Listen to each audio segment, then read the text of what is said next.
ঘটনাটি চীনের। স্ত্রীর নিঃস্বার্থ সেবায় 10 বছর পর কোমা থেকে জেগে উঠলেন স্বামী। আর এই ভালোবাসার শক্তিতেই দীর্ঘ সময় পর স্বামীকে ফিরে পেলেন শান হংশিয়া নামের এই নারী। এই দম্পতির একটি আবেগঘন ঘটনা চীনের সামাজিক যোগাযোগ মাধ্যমে ভাইরাল হয়েছে। সেখানে দেখা যাচ্ছে জেগে ওঠা স্বামীর পাশে বিছানায় বসে আছেন শান হংশিয়া।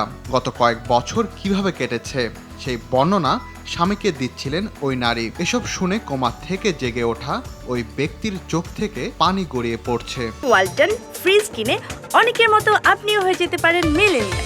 সেরা পণ্যের সেরা অফার।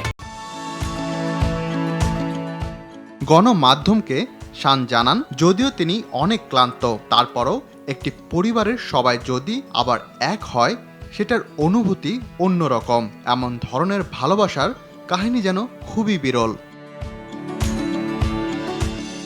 হার্ট অ্যাটাকে আক্রান্ত হয়ে স্বামী কোমায় চলে যাওয়ার পর তিনি কি দুরবস্থার মধ্যে দিয়ে গেছেন সেগুলোর স্মৃতিচারণ করেন শান। তিনি জানান, 2 সন্তানের চিন্তায় তাকে শক্তি জুগিয়েছে, ভেঙে পড়তে দেয়নি। পাশাপাশি তিনি সন্তানদের জন্য সুন্দর একটি উদাহরণও তৈরি করতে চেয়েছিলেন।